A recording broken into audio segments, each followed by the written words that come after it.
우리 시대를 세계적으로 이야기할 때 문화의 세기라고 이야기합니다. 21세기. 또 시대로 말하면은 세계화 시대라고 이야기합니다. 문화의 세기 또는 세계화 시대에 오늘 우리 굿을 가지고 이야기를 좀 드리고자 합니다. 이 굿이야말로 문화의 시대에 아주 중요한 우리 문화일 뿐만 아니라 세계화를 하는데도 아주 중요한 문화적 이론의 근거를 마련해주고 있다. 저는 그렇게 생각해서 지금 굿 공부를 하고 있습니다.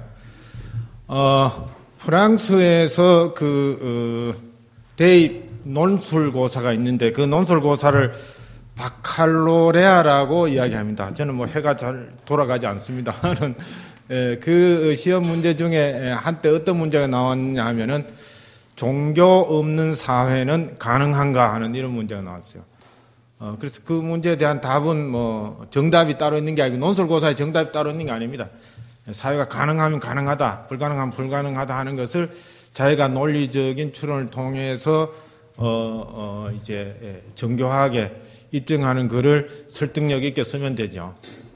근데 이제 모범 답안이 있는데 모범 답안의 경우는 종교 없는 사회는 불가능하다고 그렇게 보는 것입니다. 실제로 종교 없는 사회는 없습니다.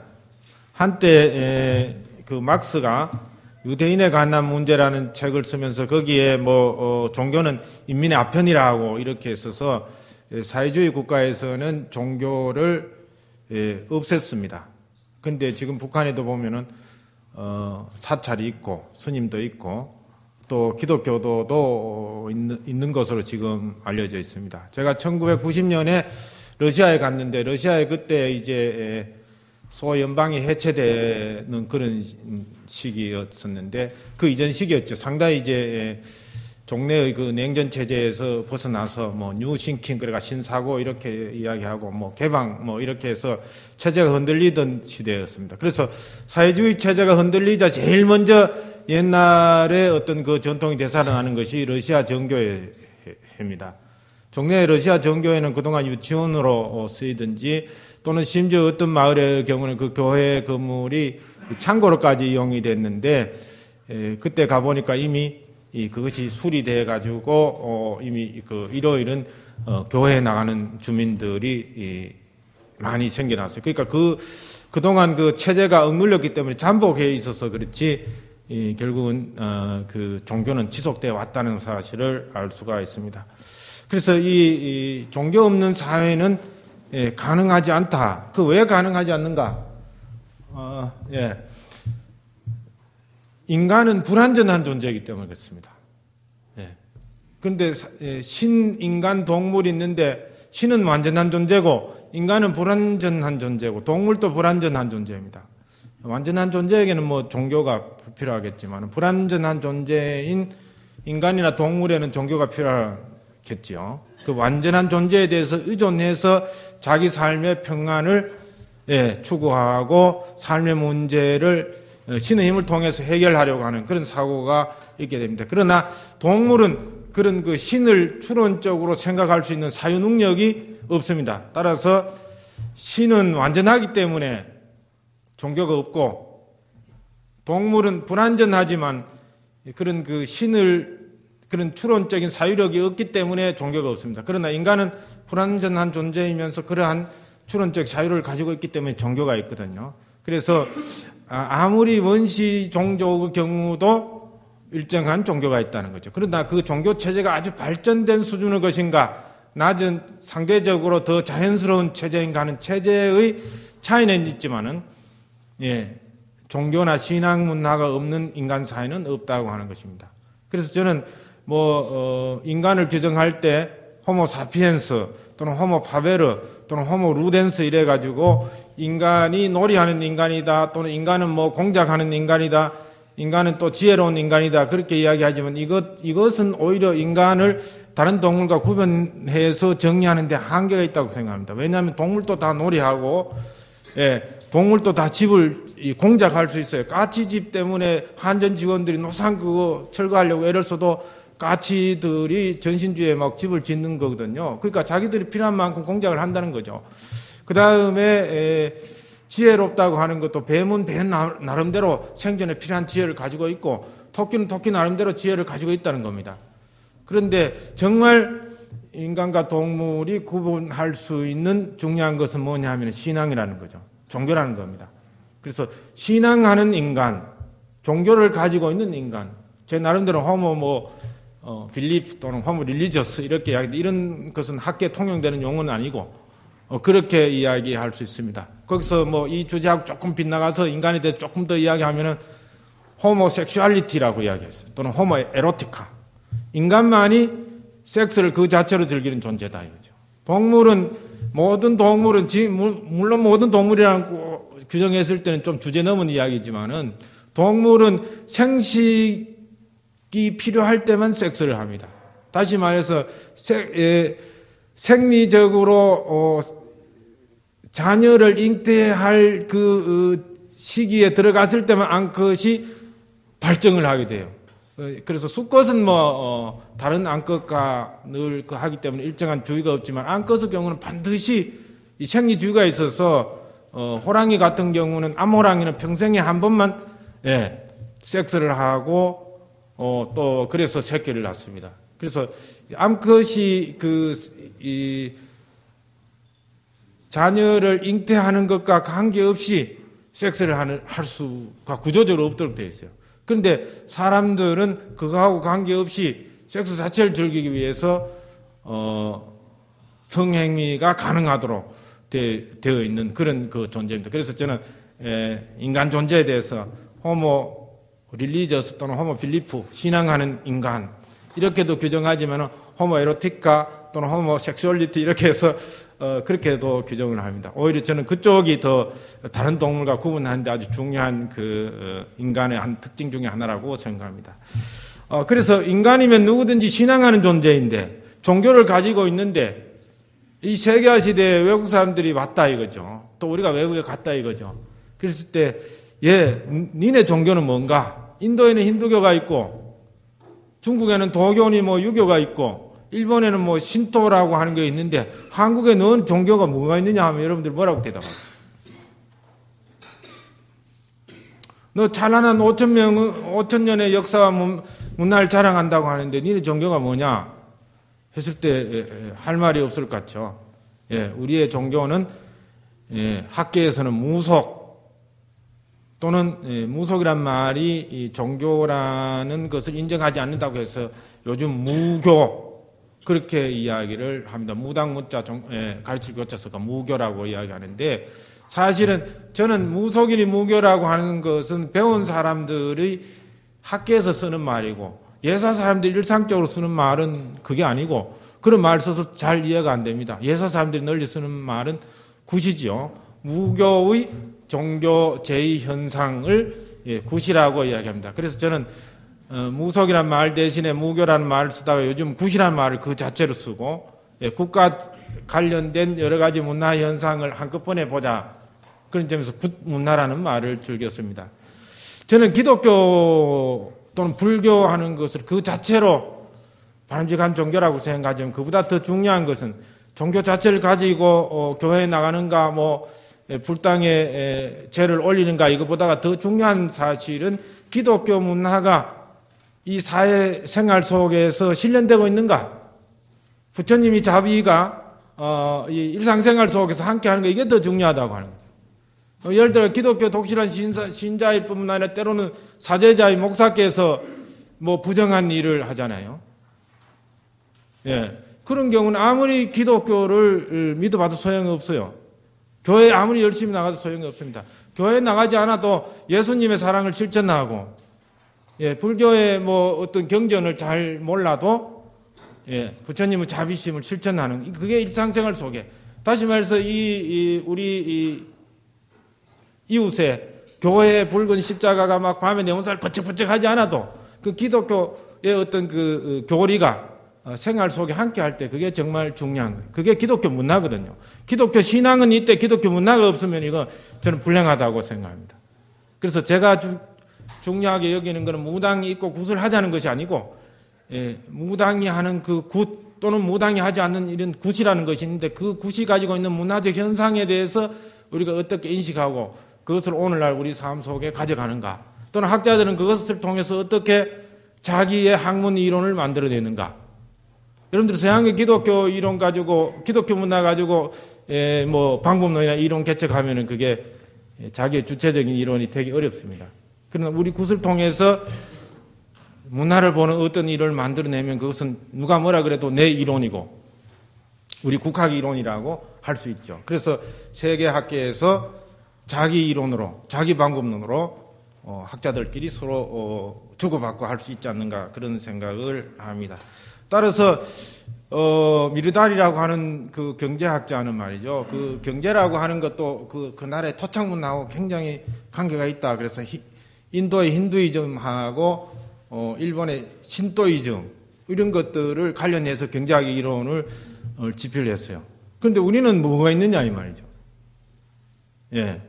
그랬을 때 때로는 샤머니즘이라고 그렇게 이야기하는 사람이 있어요. 그러나 샤머니즘이라고 하는 것은 우리 종교나 우리 문화 현상이 아니고, 예, 북부 시베리아 일대에 있는 특정한 소수 민족의 종교 현상인데, 네덜란드 장사꾼이 그쪽으로 무역하러 갔다 그걸 서양화했어. 거기 무당을 샤먼이라고 그래요. 그래서 그 샤먼을 샤머니즘이라고 해가지고 뭐 우리 것도 다 샤머니즘이라고 그렇게 이해하는 경우가 상당히 많습니다. 근데 샤머니즘하고 우리 굿은 상당히 다릅니다. 어떻게 다르냐 하면은 샤머니즘의 경우는 무당이 그 샤만이 말이죠. 이 굿을 하면서 초월적인 능력을 어떻게 발휘하면 자기 영혼이 자기 몸에서부터 이탈합니다. 이탈해서 어디로 가느냐? 이계로 간 다른 세계로. 예, 주로 천계, 하늘나라 가든지 또는 뭐 지하 세계로 가든지 또는 뭐 무루 세계로 가든지 이계로 간 상태. 그러니까 몸에서 영혼이 이탈돼 가지고 망하지경에 빠져서 그런 상태에서 이제 굿을 하거든요. 그래서 그 굿이라고 하는 것은 엑스타시의 테크닉이다. 이렇게 뭐 엘리아드 같은 사람은 규정하기도 합니다. 그런데 우리는 무당이, 물론 우리는 굿을 할 때 무당만이 굿을 하는 것이 아니라 뭐 일반 예사 사람도 굿을 합니다. 근데 무당이 굿을 할 때 특별한 현상은 신이 무당에게 집히는 겁니다. 신이 내려오는 것입니다. 다시 말해, 그래서 신이 내려와서 신이 내 몸에 들리는 거죠. 빙의 현상이 일어납니다. 그래서 다른 신이 내 몸에 실렸을 때, 들렸을 때, 그래서 신 들렸다, 신이 내렸다. 그래서 내린 때 자꾸 신이 내려오도록 주문을 해가지고 이게 흔들리면 이제 신이 내려온 거예요. 예. 그러니까 신이 내려와서 내가 이제 초월적인 능력을 발휘하는 것이죠. 그런 점에서 구조적으로 상당히 다른 건데도 불구하고 우리 굿은 자꾸 샤머니즘에서 영향을 받아서 비로소 생겼다고 해서 전에도 국학학술대 할 때 그런 말씀을 드린 적이 있지만은 지금 중국의 동국공정이 문제가 아니고, 다시 말해 중국 사람들이 고구려사를 자기네 역사라고 하는 것이 문제가 아니고, 우리나라 사람들이 우리 역사와 문화를 자꾸 남은 나라에서부터 왔다는 것이 더 문제라는 거죠. 예, 금관이라고 하는 것이 시베리아 사머에서부터 사슴뿔에서 왔다. 지난번에도 이 발표해 볼 거 그렇게 강의를 했는 것 같은데 저는 그렇게 생각하지 않아요. 그래서 제가 금관의 기원을 밝힌다는 그 단행본 차원의 원고를 지금 썼는데 아직 출판을 하지 않았어요. 제 생각에는 어디 신문에 연재를 하고 냈으면 좋겠다는 그런 생각이 드는데, 이거는 김알지 신화를 형성한 것이 바로 금관의 형상이다. 그렇게 생각합니다. 최근에 KBS에서 또 한 3년 전인가 연재 방송을 했는데 이게 죽은 사람의 간이다. 그렇게 또 이야기를 했어요. 죽은 사람의 데드 마스크다까지 그렇게 이야기했어요. 그렇지 않습니다. 데드 마스크라고 한 이유가 어디에 있느냐 하니까 뭐 1kg이 돼서 무거워서 쓰고 생활할 수 없다. 그다음에 이게 또 이 꺾어질 가능성이 있다는 거죠. 이 세움 장식이. 그런데 금관이라고 하는 것은 왕이 특별히 의전용으로 쓰는 것이지 일상생활에 쓰는 관이 아닙니다. 여러분들 영국에 대관식 할 때 성 에드워드 관을 쓰는데 그 관 무게가 몇 킬로그램이냐 하면 3kg입니다. 3kg을 가지고 대관식 때만 쓰는 거죠. 그리고 의전용으로 쓰는데, 그런데 1kg 관이 무거워서 못 쓴다고 하는 거. 왕관이 무슨 뭐 스포츠형 캡인 줄 착각하는 거죠. 그래서 생활하는데 불편하다는 거죠. 당연히 불편해야죠. 예, 곤룡포가 임금이 있던 조선시대 왕이 입던 옷인데 그게 생활복입니까? 아니잖아요. 이게 왕이 입는 옷은 특별히 의전용으로 쓸 때에는 아주 거추장스럽고 하지만은 신성한 권위를 상징하기 위해서 상당히 불편하지만은 거기에 신화적 상상력이 거기에 들어있는 거죠. 그리고 그 금관이 4세기 말에서 6세기 초까지 나왔다가 사라졌어요. 만약에 장례용 관이라면 왜 그 시기에 나와서 그때 사라졌느냐는 거죠. 그런데 그 같은 프로그램에서 또 어떻게 이야기하느냐 하면은 또 다른 지방에도 경주 주변 지역에도 금동관이 많이 있거든요. 그래서 신라 김씨 왕조에서 자기 왕권을 강화하기 위해서 나누어졌다는 겁니다. 아니 데드 마스크를 나누어주면서 어떻게 왕권을 강화하겠어요? 그러니까 그 프로그램 자체가 아주 자체 모순이 있는데 제가 생각하기에 7세기에 만약 우리가 장례 풍속으로 그렇게 했다면은 그게 상당히 장례 풍속은 특히 지속적입니다. 다른 풍속에 비해서. 근데 그 시기에 없어진 것은 뭐냐? 그때 신라가 고구려나 백제와 갈등 관계에 있었어요. 뭐 신라 입장에 보면은 침략을 받았어요. 그래서 당나라 군사를 끌어들여 가지고 나당연납군을 만들어서 이제 그 신라 통일 운동을 벌이는 그런 전쟁을 할 시기입니다. 그래서 당나라에 가서 요청을 했습니다. 같이 이제 동맹을 요청하니까 당나라에서 전제가 뭐냐면은 너희들 그 복제를 우리 당나라와 같이 하면은 하겠다고 그래서 여기서 그렇게 하겠다고 약속을 했습니다. 그래서 그 이후에 복제를 바꾸니까 당연히 이 왕관도 다 바뀌게 된 거예요. 그러니까 금관이 살았지. 만약에 그 대도 마스크를 썼다면은 계속해서 상당히 지속되었을 것이라고 생각합니다. 어쨌든 뭐 제가 오늘 그 이야기하는 것은 이 주제하고 벗어난 이야기지만 제가 볼 때는 모든 우리나라 문화는 일단 우리나라 땅에서 생겨났던 전제로 연구를 해야 되는데 지금 모든 학자들이 북부 시베리아나 중국이나 몽골에서 왔다는 전제로 연구를 한 데서 문제가 있다는 겁니다. 그래서 자꾸 깨워 맞추기를 하는 거죠. 그래서 결국은 고구려사 같은 경우는 말이죠. 우리 국학자들이 주로 신라사 연구를 많이 했어요. 국사 연구한다면 고대사 연구한다면 신라사 연구를 그래야 뭐 교수도 되고 인기도 없고 하는데 백제사에 대해서 상대적으로 소홀하고 고구려사에 대해서는 더욱더 소홀했어요. 그건 뭐 북조선의 역사처럼 이렇게 인식돼서 많이 다루지 않았어요. 그러니까 중국에서 자꾸 연구를 해가지고 자기 것을 꾸고 가는 겁니다. 길에 이 연필이 하나 이렇게 떨어져 있는데 아무도 주워 가는 사람이 없어요. 이렇게 있으니까 길 간 사람 주워가지고 자기 거로 하는 거죠. 고구려사가 바로 그런 꼴입니다. 근데 지금 뭐 금관 연구든지 또는 뭐 우리 뭐 구세 연구든지 우리 문화의 연구의 원료를 찾는 사람은 어떠냐면 자기 주머니에 있는 우리 것인데 이 주머니에 있는 거 다 뒤져보더니 뭐 하나 있어요. 그래서 이웃 사람 뭐 이거 당신 거 혹시 아닙니까? 이거 당신 거 맞지요? 이런 식으로 계속해서 지금 연구를 하는 겁니다. 그래서 붓도 샤머니즘과는 다른 뿌리에서 생겨났다.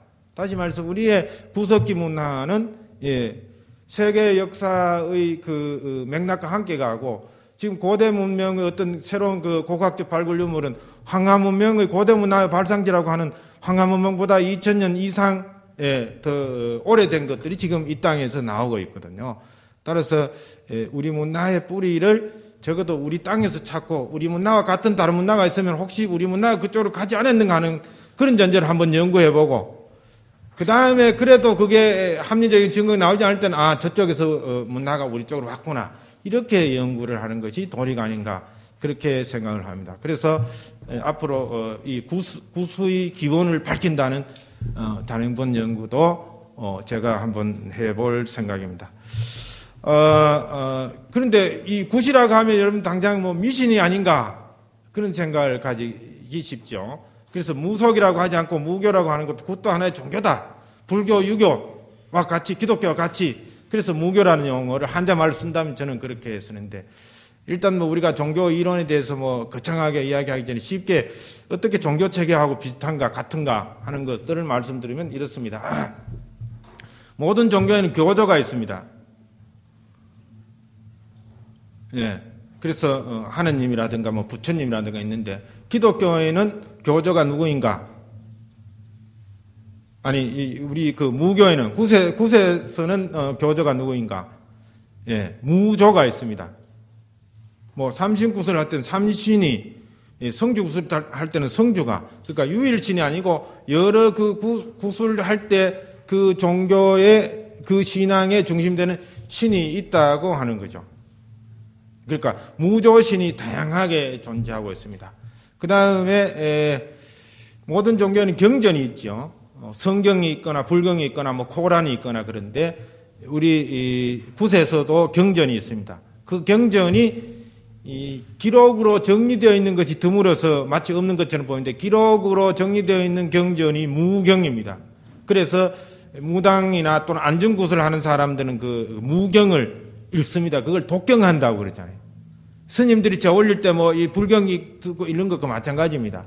무경이 있고, 그 다음에 대부분은 이 종교가 체계화되지 않고 이론화되지 않아서 그냥 구전으로 많이 전승되는데 그게 바로, 무가지요. 구술을 할 때 무당들이 구성하는 여러 가지 이 노래, 특히 서사무가, 서사무가 같은 경우에 창세가가 있는데 창세가는 기독교의 경전의 창세기 편에 해당되는 겁니다.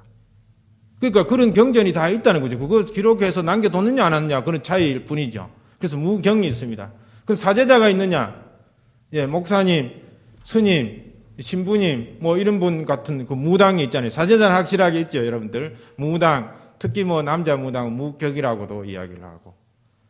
그 다음 사제장이 있느냐? 교회가 있고 사찰이 있고, 뭐 이렇게 구체적인 그 사제 장소가 있는데 무당들이 구술하는 공간은 마을 구술을 할 때는 선앙당 있습니다. 또는 그 고을 구술을 할 때도 일정하게 뭐 선앙당 같은 것이 있습니다. 그 다음에는 평소에는 당이라고 정해져 있지 않지만 구술할 때 금줄 치고 그 집에서 구술하면 그것이 바로 굿터가 되고 개인적으로는 무당들은 자기가 당을 하나 가지고 있습니다. 굿당이 있습니다.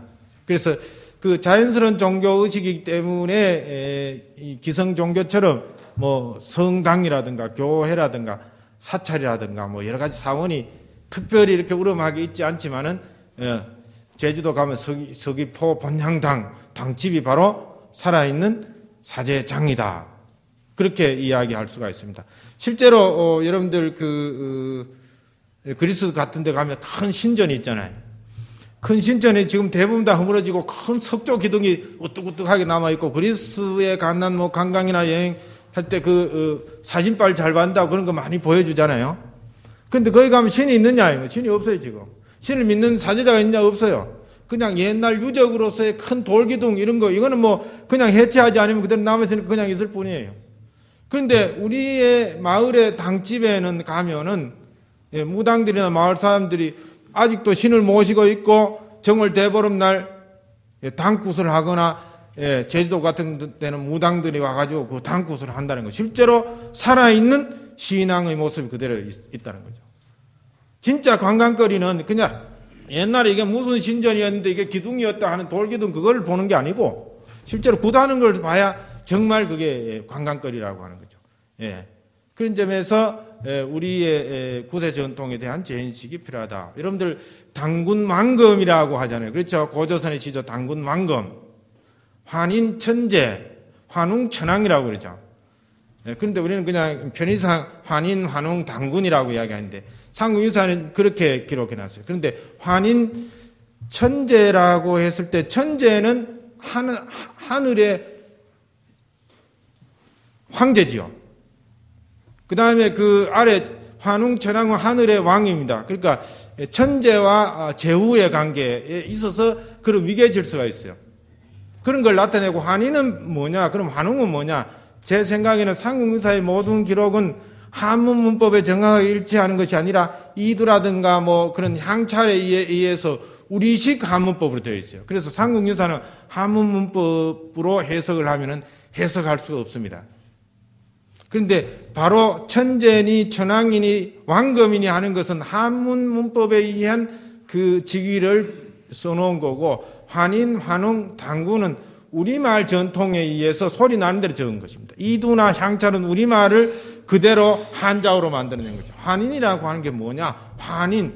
제 생각에는 하나님을 그렇게 한자로 그렇게 기록한 거다. 하늘을 그렇게 기록한 거다. 당구는 당골을 그렇게 기록한 거다. 지금도 호남 지역에서는 무당을 당골이라고 그렇게 이야기를 한다는 거죠. 그러니까 당군 왕금 시대 때부터 이 무의 사제자가 구수의 전문가가 지도자가 되었다는 거죠. 그 제정일치 시대 때는 어느 나라는 마찬가지고 지금도 티베트의 달라이 라마는 정치적인 지도자이기 때문에 달라이 라마가 된 것이 아니고 라마로서 이 사제자로서의 지도자이기 때문에 정치적인 지도자를 겸하게 되는 것이죠.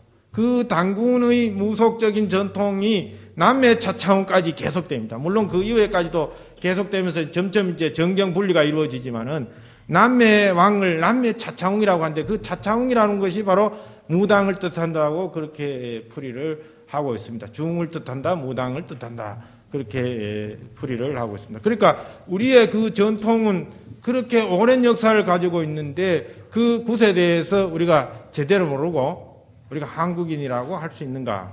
그래서 한국인이라고 할 수 있는 그 문화적인 뭐라고 할까요? 중거라고 할까요? 또는 시험지, 리트머스 시험지 같은 것이 뭘까? 이 사람이 한국인인가 아닌가? 한국인 혈통을 타고났다고 다 한국인인가? 예. 그럴 때, 이 문화 시대 때는 문화를 기준으로 한국인의 어떤 중거를 설정할 필요가 있지 않는가. 그래서 조동일 교수는 그렇게 이야기합니다.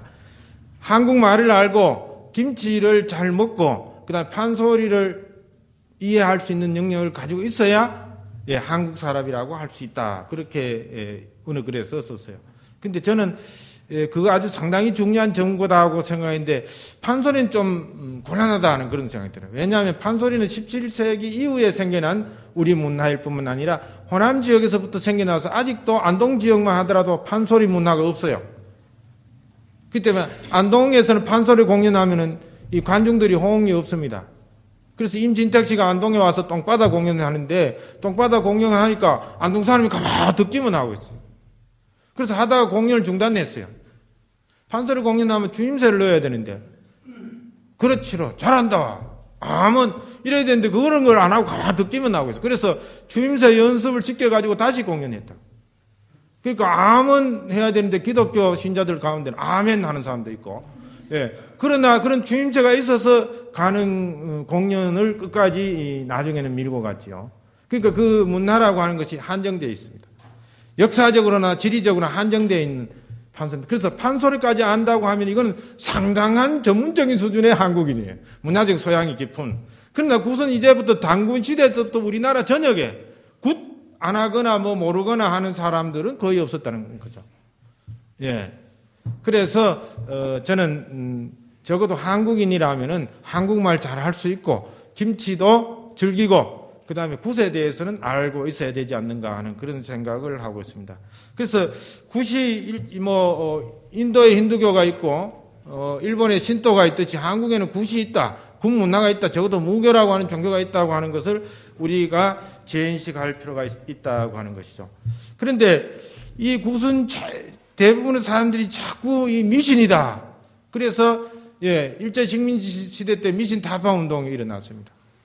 그 다음에 기독교 선교사들이 들어오면서 이거는 우상이고 사탄이다 해서 이것을 금기시했고 조선시대 유교 문화를 섬기는 선비들은 이것을 자도니 음산이 해서 타파했습니다.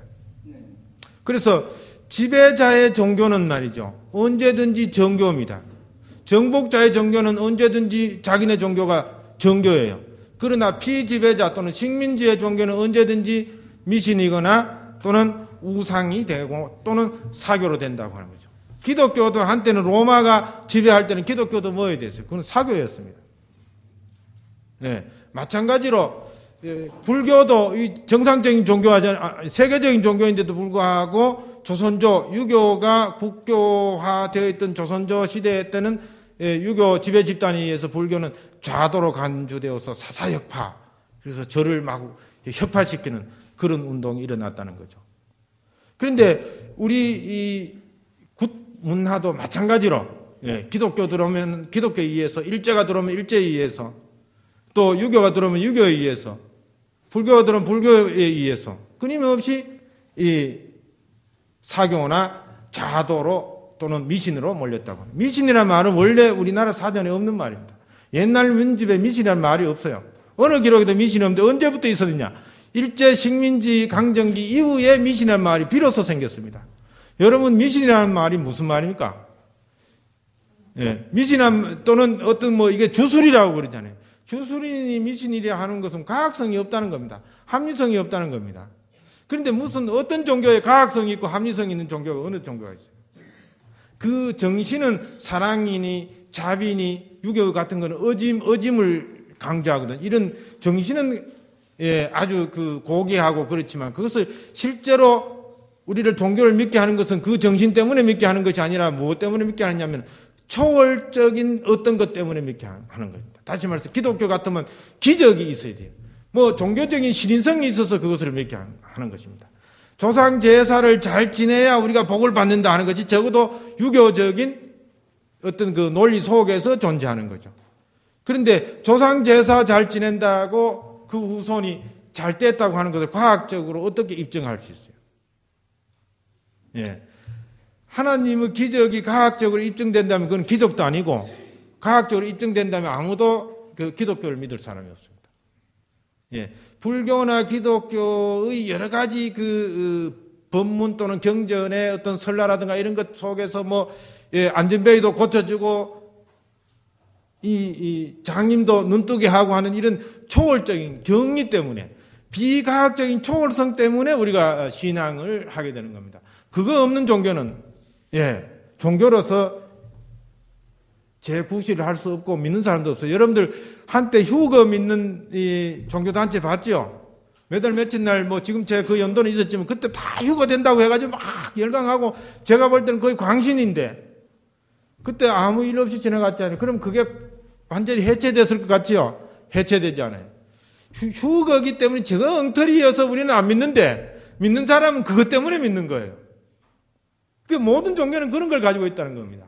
그런데 그런 논리로 과학적인 논리와 합리적인 어떤 개연성으로 우리 구술 미신이니 주술이라 하는 것은 근본적으로 잘못돼서 그렇다면 모든 종교는 부정되어야 합니다. 모든 종교는 일정하게 미신인 겁니다. 따라서 아인슈타인 같은 사람은 이런 말을 했습니다. 종교 없는 과학은 절름발이고 과학 없는 종교는 장님이다 그렇게 했어요. 종교 없는 과학은 절름발이라고 하는 것은 뭐냐면 과학은 어떤 이치를 밝히긴 하지만은 뭐를 실천하게 하는 힘이 없어요. 절름발이는 가기 힘들잖아요. 자기 목표를 향해서 가기 힘들어요. 그러니까 실천력이 없어요. 예를 들어 가지고 갈릴레이 같은 학자가 지동설을 주장을 했습니다. 그 과학자니까요. 근데 그 시대의 과학은 신앙이 지배했는데 기독교가 지배했는데 천동설을 주장했다는 겁니다. 그런데 그 갈릴레이가 자기가 종교 재판에 가서 어떻게 했습니까? 지구가 안 돈다고 이야기했어요. 천동설을 인정해서 그래서 자기 목숨을 구했어요. 그러니까 이게 과학자는 그걸 지가 알아도 실천을 할 수 없어요. 그런데 기독교인들은 수많은 사람들이 어떻게 자기 기독교 이상을 위해서 어떻게 했습니까? 순교했다고 하는 겁니다. 그게 바로 실천력이에요. 그렇기 때문에 종교적인 실천력 이게 과학이 아무리 이 이치를 밝히고 사실을 밝혀도 이 종교가 없으면 실천할 수가 없다는 겁니다. 반대로 또 과학 없는 종교는 장님이죠. 어둡죠. 맹목성에 빠진다. 맹목적으로 그거 믿고 구복 신앙하는 경우에 사람을 맹목적이게 만든다. 진실을 제대로 깨달을 수 없다는 거죠. 그런 점에서 이 세상은 종교와 과학이 함께 가야 됩니다. 그래서 과학도 과학 나름대로 필요성이 있고 종교는 종교 나름대로 필요성. 그래서 우리가 세상에 종교 없는 사회는 없다고 하는 것이죠. 그렇기 때문에 우리는 우리 나름대로 종교로서 굿문화를 구술 제대로 그런 맥락에서 다시 한번 이해를 해야 된다. 정리를 하면은 지배자의 종교, 정복자의 종교는 언제든지 정교입니다. 그러나 피지배자 또는 피정복자, 식민지의 종교는 언제든지 사교다. 그거는 기독교도 그랬고 불교도 그랬고 유교도 그렇게 된다고 하는 거죠. 기독교가 지배 위치에 있으면 유교는 우상 숭배에 지나지 않습니다. 그래서 우리 문화와 역사가 제대로 제 자리매김되려면 어떻게 되냐. 우리 단군 시대부터 쭉 내려오던 국문화의 전통이 있고 외래 문화에 불교가 들어오면 불교가 국문화 밑에 이렇게 들어가야 돼. 그 다음에 유교가 들어오면 또 유교가 그 불교 밑에 이렇게 들어가지고 무교, 불교, 유교가 있고 기독교가 들어오면 또 이렇게 돼야 되는데 이게 거꾸로 돼 있어요. 불교가 들어오니까 불교 위에 문화 위에 불교가 올라가고 유교가 들어오니까 유교가 또 올라가 이거 전부 다 자도라고 그러고 기독교가 들어와가지고 이건 전부 다 우상숭배니 뭐 마귀니 사탄이 이렇게 해버리고 이렇게 해서 우리 것은 정말 미신으로 참 다 같은 종교인데 다 같은 종교가 아니라 사실은 우리 종교지요. 예, 그런 점에서 우리가 이제 굿에 대한 가치를 재인식할 필요가 있다는 것이죠. 그런데 우리가 굿하면 다 무당의 푸닥거리를 굿이라고 생각하는데 그렇지 않습니다. 무당만이 굿한 것이 아니에요. 그래서 무당이 하는 무당 굿도 있고 무당이 하지 않는 굿도 있다. 예를 들어 가지고 시골에 가면은 여름에 농사 짓고 논농사 짓고 세벌 논매기까지 끝내면 호미시시를 하죠. 그때 잔치하는 것을 풋굿이라고 합니다. 한자로는 초연이라고 그렇게 얘기합니다. 풋굿. 그게 무슨 무당이 전혀 개입하지 않습니다. 또는 정월 대보름 날 마을 사람들이 풍물을 잡히면서 마을굿을 합니다. 여기 무당이 개입하지 않습니다. 무당이 개입하는 경우도 있지만 무당이 주가 돼서 하는 경우 굿이 아니고 그냥 마을 사람들이 주도해서 마을굿을 하는 것입니다. 농번기에 농사 지을 때 농악 때 풍물잡이들이 막 풍물 치면서 하는 것이죠. 그것을 두레굿이라고 이야기를 합니다. 또 지신밟기를 하면서 집돌이 풍물굿을 치지요. 이런 굿들, 이런 것들은 무당하고 관계가 없다고 하는 것입니다. 따라서 우리는 개인적으로 집에서 뭐 안택굿도 하고, 또는 마을에서 어떤 그 동네 굿도 하고, 또는 뭐 고을굿도 합니다. 예를 들어 하해별신굿 같은 경우는 마을굿이죠. 그런데 은산별신굿 또는 자인단호굿 뭐 이런 것들은 고을굿입니다. 면 단위, 그보다 더 큰 단위가 강릉단호굿이죠.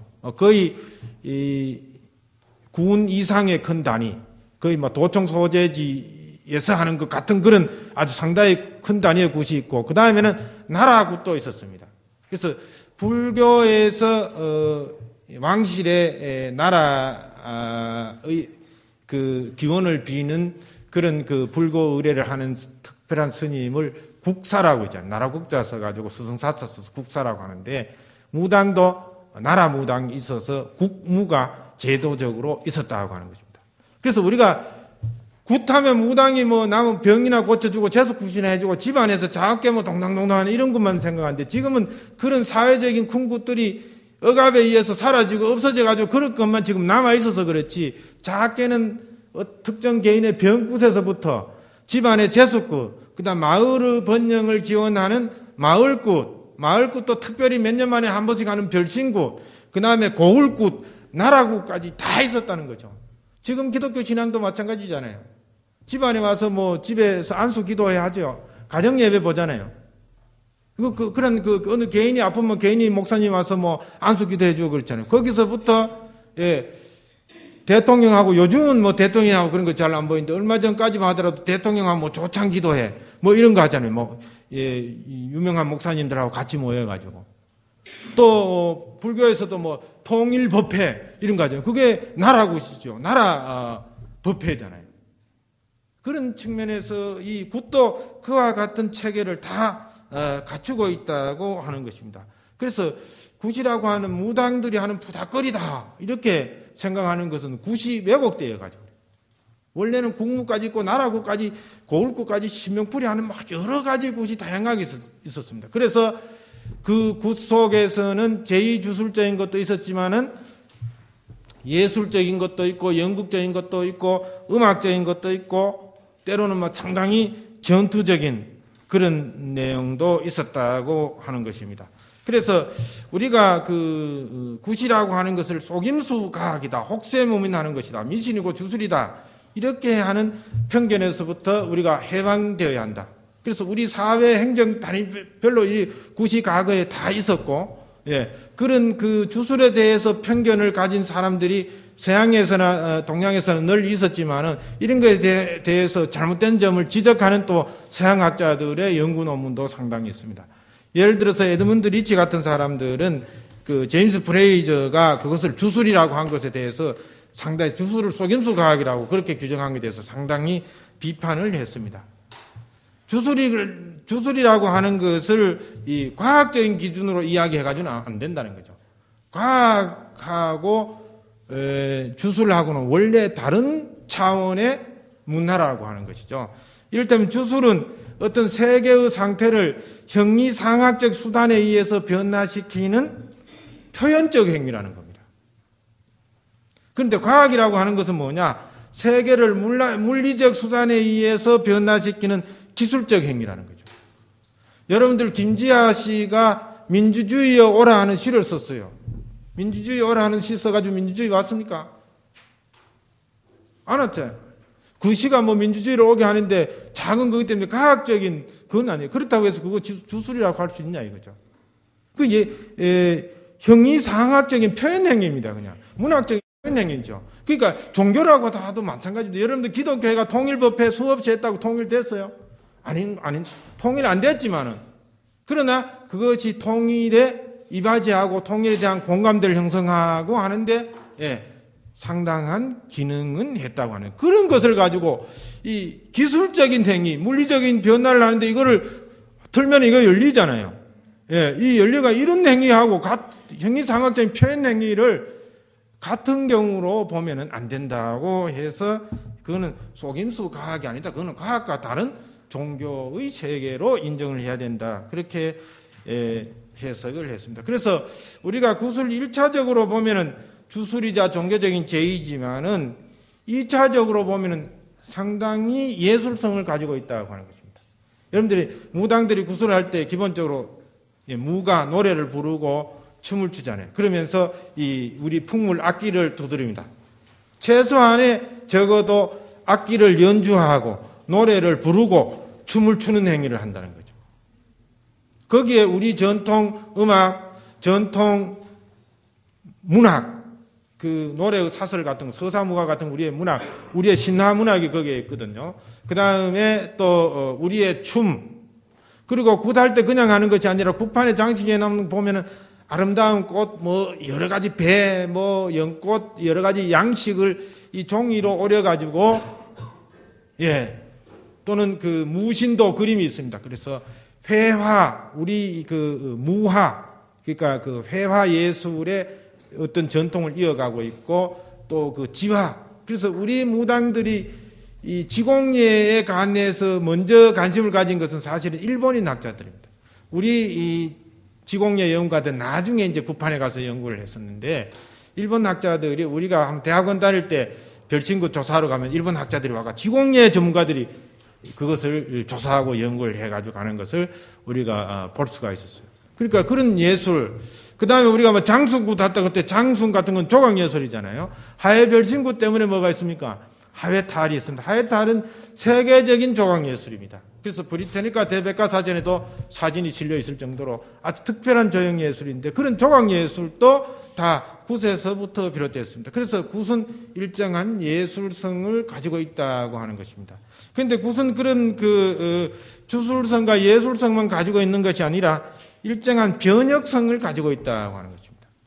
예술성까지 가지고 있다고 하는 것은 우리 선배학자들이 쭉 이야기했는데 변혁성의 문제는 제가 그런 주장을 했습니다. 일본에 가서 동양대학에 가서 그 비교민사학회에서 학술 발표를 한 적이 있어요. 그때 주술성과 변혁성이라고 해서 변혁성에 관한 이야기를 했습니다. 변혁성이라고 하는 것은 무엇의 어떤 체제를 상당히 급진적으로 변화시키는 것을 변혁이라고 이야기를 합니다. 여러분들 우리가 몸에 병이 걸렸다 이러면 옛날 사람들은 무엇으로 해결합니까? 굿을 통해서 해결을 합니다. 몸에 병이 났다는 것은 다른 말로 하면 몸에 신체의 어떤 시스템에 모순이 생겼다는 겁니다. 그 모순을 바로 잡는 것은 바로 뭐냐? 모순을 해결하는 것은 뭐냐? 몸을 변혁시키는 겁니다. 그게 건강하게 하는 거죠. 이 몸에서부터 가정, 고울, 나라까지 다 이어집니다.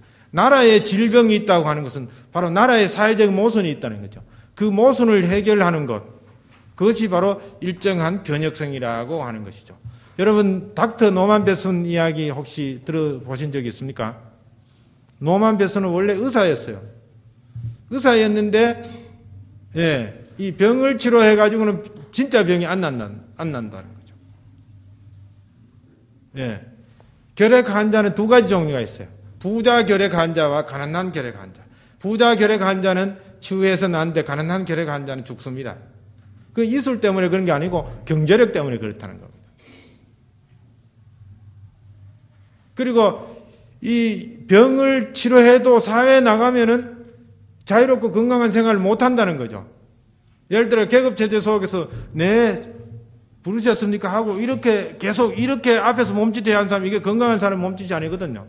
이 장애자나 이렇게 계속 아래 사람으로서 하인으로서 하잖아요. 그 사회적 모순 때문에. 그래서 이 닥터 노만 베슨은 이 의술로서의 병을 고치는 것보다 사회적 질병을 고쳐야 한다고 해서 사회적 변혁 운동에 뛰어들었습니다. 의사로서 사회적 변혁 운동에 뛰어났습니다. 예를 들어서 어떤 세탁소 주인이 이 와이셔츠를 깨끗하게 세탁해가지고 풀매가 딱 다립니다. 그 다리가 입고 나가면 막 공기가 오염돼가 나가자마자 여기 막 목에 때가 끼고 막 그릇이 끼다 이러면은 아무리 세탁소에서 그거 해봐야 소용없다는, 진짜 몸을 깨끗하게 하기 위해서는 환경을 깨끗하게 해야 되는구나 해서 환경운동에 뛰어드는 것과 마찬가지죠. 그래서 우리가 몸의 병을 몸의 모순이라고 하고 치유하는 것과 마찬가지로 사회적인 질병, 사회적인 모순, 뭐 계급 모순이나 민족 모순, 이런 것을 치유하는 것이 바로 구세 본질입니다. 그게 바로 고을 굿이고 나라 굿이고 마을 굿이라는 거죠. 그래서 하회 별신굿은 어떻게 했습니까? 계급 모순을 해결하기 위해서 양반 선비를 풍자하는 하회 탈놀이를 했다는 것입니다.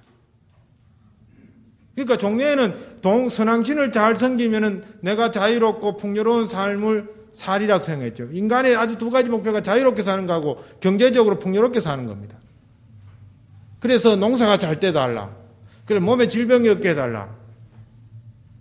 그런데 가만 두고 보니까 선왕신이 문제가 아니고 마을의 양반들이 어떻게 합니까? 또 고려시대 때는 절에서 중들이 말이죠. 이 지배 세력이든 귀족이거든요. 그러니까 이 민중들이 농사 짓고 하는 걸 다 수달려야 가요. 그러니까 부자유가 형성되고 또 경제적으로 넉넉하지 못해. 그러니까 중을 풍자하고 양반 선비를 풍자하는 민속극을, 가면극을, 탈놀이를 했다는 거죠. 그래야 인간이 정말 자유롭고 풍요로운 삶을 살 수가 있다고 생각하죠. 그게 바로 계급 모순에 투쟁하는 변혁성이 바로 하회 별신굿 속에서 탈춤으로 형상화되는 거죠. 그 외에도 민족 모순 같아요. 그 옆마을에 보면 수동 별신굿이 있어요. 수동 별신굿은 홍건조군 안 때문에 공민왕이 안동으로 비난해 왔는데 수동을 거쳤다는 겁니다. 그래서 홍건족을 물리치는 그런 모의적인 전투 행위를 하는 것이 수동 별신굿이에요. 그와 비슷한 것이 은산 별신굿입니다. 은산에도 해마다 별신굿을 하는데 그건 왜 하느냐면은 나당연합군이 침공해가지고 백제군사를 완전히 뭐라고 표현했지? 하여튼 사멸시켰어요. 그래서 그 백제군사들이 죽음을 아무도 거둬들이지 않았어요. 그래서 은산에서 어떤 노인의 꿈에 그 마을에 막 질병이 많이 감돌았는데 꿈에 나타나서 백제군사가 나타나서 우리가 이렇게 해서 지금 묻히지도 못하고 지금 백골이 노출되어 있다. 그래서 우리를 묻어주고 제사를 지내달라. 그래서 그것이 유래돼 가지고 한 것이 바로 은산별신굿이라고 하는 것입니다. 그러니까 이런 건 다 민족 모순이잖아요. 어떤 의미에서. 그렇죠? 또는 이보다 더 큰 규모로 있는 것은 자인단오굿입니다. 그는 한장군 밀영굿이기도 한데 그 임진왜란하고 관계가 있었어요. 임진왜란 때 왜군이 쳐들어왔는데 그 자인에 있던 한장군이 나와서 싸워서 격퇴했는 그 모의적인 행위를 하는 것이죠. 그러니까 이게 굿이라고 하는 것이 뭐 개인적으로 재수 있게 해달라 그런 푸닥거리가 아니고 이처럼 모든 계급 모순과 민족 모순을 해결하려고 하는 이런 제의적인 전통 속에서 공동체굿이 형성되어 있었다고 하는 거죠. 그런 점에서 상당히 굿을 예술적으로만 볼 것이 아니라 그런 그 변혁성을 가지고 있다. 그런 변혁성의 전통을 우리가 물려받아야 한다고 하는 것입니다. 제가 그 1996년에 아리조나 대학에 우리 비교민수학회 회원들하고 같이 가가지고 뭐 발표를 한 적이 있을 때, 그때 굿의 주술성과 과학성이라는 주제로, 아니 그때는 그게 아니고 굿의 과학성과 합리성이라는 주제로 발표를 했어요. 일본에 가서는 주술성과 변혁성을 발표하고 미국 가서는 과학성과 합리성에 대해서 발표를 했어요. 그때 한 이야기를 지금 요약해서 하면 이렇습니다. 굿이 과연 주술이기만 하고 미신이기만 한 건가? 굿이 가지고 있는 과학성을 지금부터 입증하겠노라고 했습니다. 그런데 과학성이라고 하면 우리가 오해하는 경우가 있어요. 자연과학적인 과학성만 과학성이라고 생각하는데 그렇지 않습니다. 우리 학문에는 인문학문도 있고 사회학문도 있고 자연학문도 있어요. 흔히 인문과학, 자연과학, 사회과학이라고 하는데 인문학문은 인문학문다운 과학성이 있습니다. 사회학문은 사회학문다운 과학성이 있고 자연학문은 자연학문다운 과학성이 있어요. 학문을 분류하면서 왜 자꾸 과학적이라는 이름을 붙여서 인문과학, 사회과학, 자연과학, 이게 공평하지 않다고 해서 조동일 교수는 이건 학문을 분류하기 때문에 자연학문, 사회학문, 인문학문 이렇게 가르쳐 해서 저는 그것을 따라서 이야기합니다. 그래서 인문학문은 인문학문대로 과학성이 있습니다. 인문학문에 여러 가지 학문이 있지만 그중 하나 사학을 한번 예를 들어 봅시다. 과거의 역사가 잘못되면 지금의 역사가 온전할 수 있습니까? 하지 않습니까? 지금의 역사가 잘못되면 미래의 전망을 건강하게 내다볼 수 있습니까? 없습니까? 없지요? 예. 그런데 과학성이나 합리성이라고 하는 것은 뭐냐면 원인과 결과 사이에 개연성이 과학적인가 아닌가 그걸 주장합니다. 그래서 주술이라고 하는 것은 뭐냐? 원인과 결과 사이에 아무런 과학적 개연성이 없어서 주술이라고 하는 겁니다. 다시 말해서 내가 이번에 장학금을 타고 싶은데 아침 저녁 빌어야지 해가 내 장학금 타게 해주시 하고 물 떠놓고 아침 저녁 비는 것은 이거는 장학금 따는 것하고 지금 비는 행위 원인 행위하고 장학 따는 결과하고 아무런 과학적 개연성이 없다. 그러니까 그걸 주술이라는 겁니다. 그런데 실제로는 빌기만 하면 그렇지만 그것도 안 비는 것보다는 효과가 있어요. 5분간 기도하고 55분 공부하는 거하고 5분간 기도 안 하고 60분 공부하는 거하고 어느 게 효과가 있는가? 제가 뭐 통계는 안 내봤지만 5분간 기도하고 55분 공부하는 게 더 효과가 있을 수 있어요. 그러니까 아까 두레굿 이야기했지만은 두레패를 절성회가 할 때 당굿에 가서 굳히고 그 다음에 농사 짓습니다. 풍년대에 달라고 하고 그런 의식 속에 신에게 의탁하면서 빌면서 농사 지었을 때 더 상당히 효과가 있으리라고 저는 그렇게 생각을 합니다. 그러나 그거는 자연과학적인 개연성을 검증할 수 없어요.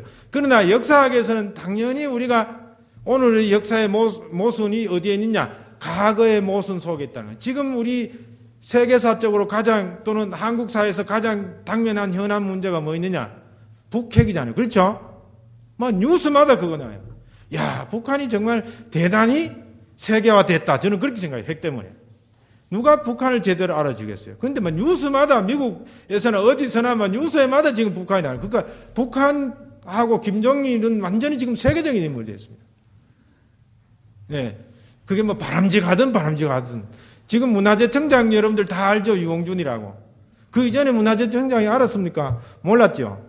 유홍준이 원래 자기 내인 변류가 있었긴 하지만 끊임없이 어떤 말을 뱉어가지고 언론에서 쉽게 만들어가지고 지금 문화재청을 재인식하게 됐고 거기에 유홍준이 있다는 것을 우리 국민들이 다 알게 되는 그런 상당히 엉뚱한 효과가 있습니다. 저는 그게 뭐 엉뚱한 효과라고 하는 것은 지나칠란지 모르지만 상당히 긍정적인 효과도 있다는 것이죠. 지금 그 반핵이 문제된 오늘날 이 위기라고 하는 것이 어디에 뿌리가 있느냐 하면 사실 일제 식민 지배에서 뿌리가 있다는 것입니다. 이 핵 문제는 분단하고 관계가 있고, 그 분단의 원인이 어디에 있습니까? 일본이 식민지 지배가 있어요. 일본이 우리를 식민지 지배하지 않았으면 우리가 남북 분단되지 않고 지금 이산가족도 없고 뭐 남북 간에 6.25도 없었고 그래요. 그런데 우리가 일제 식민지 지배를 받았고 우리가 주체적으로 자력적으로 통일했다면은 문제가 없었는데 외세의 개입 아래서 통일했기 때문에 우리가 소련과 미군이 주둔해서 이렇게 분단이 됐잖아요. 그걸 좋게 말하면 해방이지만 나쁘게 말하면 어떠냐. 원래 일본은 한 나라의 지배를 받다가 소련과 미국의 두 나라의 지배를 받게 됨으로 해서 분단이 된 겁니다. 그래서 지금 체제가 바뀌고 그래서 지금 여기 반핵 문제까지 이렇게 위기 문제에 몰렸다고 우리가 그렇게 이야기할 수 있어요. 그래서 이 문제에 대해서 상당한 책임이 어디에 있느냐? 일본에 있어요. 일본이 지금 뭐 역사 왜곡하고 독도 문제도 물론 뭐하고 관계있냐? 일제 식민지 지배하고 관계있지만 그보다 더 큰 문제는 우리를 아직도 분단되게 했다는 겁니다. 그런데 얼마 전에 어느 신문에서 인용 상당히 크게 다룬 모양인데 누구냐 하면은 정주영 전 현대 회장이 구두를 30년 신었다. 17인치 텔레비를 계속 썼다. 또 소파를 계속 써가지고 이 검은 소파가 희게 되도록 썼다. 그런 이야기 막 썼는데 그 쓴 사람이 삼성그룹의 부사장인가 하는 사람인데 이 사람이 현대 정주행 회장의 엉뚱한 걸 들먹인다. 여러분들 현대 자동차 회장이 말이죠. 자기 수천만 원짜리 자동차 팔면서 자는 몇만 원짜리 구두를 30년 신어가지고 되겠습니까? 그는 구두 장사 다 문 닫게 만들고 그 다음에 그 가전제품 장사 다 망하게 만들죠. 그거는 그렇게 하면 안 됩니다. 그건 아주 가난한 사람이 그렇다면 그건 본보기 되지만 그 회장이 자기가 차만 타고 다녀서 구두를 안 따라서 그랬다면 또 모르지만 말이죠. 그래서 남한테는 자기 차 수천만 원짜리 팔면서 몇만 원짜리 구두를 30년 신어가지고 어떻게 됩니까? 저는 구조적으로도 그 구두를 계속 신으면 30년 신을 수가 없어요. 징바가 신었대요. 그 기사에 보면. 징이 언제 없었는데 30년 동안 징바가 신었다네. 80년대 들어 징 박을 수도 없어요. 그런 엉터리를 우리가 그거를 표본을 삼고 우리 언론에서 그걸 모델로 삼아서 기사화한다는 게 어떻게 되느냐 이거죠. 그래서 왕소금이라고. 정말 정주영 선생님, 우리 정주영 그 회장께서 우리 민족사적으로 중요한 것은 뭐였냐? 왕통일입니다. 소 1,001마리를 휴전선을 통과해서 그걸 가고 트럭 500대가 그냥 갖다 줘버렸잖아요. 그래서 남북정상회담 김대중 대통령께서 남북정상회담 이루어지고 금강산 관광이 가능하고 지금 이렇게 소통이 되는 건데 그 단절된 허리의 질병을 유일하게 치유한 사람이 바로 정주영입니다. 그래서 왕통일로서 정주영을 존경하는 것은 나는 전적으로 동의를 하지만은 왕소금으로서 정주영 회장을 존경한다고 하는 것은 특히 저런 재벌 그룹 사장께서 말이지 그렇게 하는 건 전 납득할 수 없어요. 어쨌든 제가 통일 이야기까지 갔지만 어떤 그 씨앗이 어디에 있냐면은 일제 식민 지배에 있다는 것이죠. 그래서 우리가 역사 바로 세기를 한다든가 역사 청산한다는 것들은 다 뭐냐? 역사가 바로 서야 지금 역사가 건강해야 미래 역사가 건강하다는 것이죠. 그거 우리가 인정해야죠. 그렇기 때문에 역사학이 있지. 만약에 그게 없다면 뭐한테 역사학 합니까? 그래서 오랜 멀리 거슬러 가서 역사를 연구할수록 더 먼 미래를 설계할 수 있다고 해서 고대사를 연구하는 겁니다. 여러분들 공룡 연구하는 그런 학자들 고생대 생물학 하는 사람 왜 하는지 알아서 고생대를 알기 위해서 하는 게 아니고 고생대 생물학을 해야 우리 지구에서 인류가 멸망하지 않을 수 있는 대안을 마련할 수 있다고 해서 그렇게 하는 거예요. 그래서 과거를 연구할수록 우리는 미래를 위한 대안을 찾기 위해서 한 거지 과거 자체로 되돌아가고 매몰되기 위해서 하는 것이 아닙니다. 그렇기 때문에 과거와 현재와 미래는 서로 연결되어 있다고 하는 것이 바로 역사학이 존재하기 위한 학문적인 근거입니다. 그런데 이 역사학을 자연과학적인 개연성에 보면 이렇게 합리성이 있냐고 없어요. 반드시 과거가 잘못됐기 때문에 현재가 잘못됐다고 하는 것을 필연적으로 자연과학적 이치로 설명할 수는 없다는 겁니다. 그러나 우리가 인문학적으로는 역사학적으로는 그걸 인정할 수 있어요. 그래서 구세에 보면은 내가 몸에 질병이 있고 우리 집에 재수 없는 일이 계속 일어난다. 그래서 무당한테 점을 하니까 뭐예요? 너 그때 할머니께서 이렇게 억울하게 죽었다. 그거 푸다거리 해줘야 된다. 옷 해주고 좋은데 천도굿 해줘야 된다는 거예요.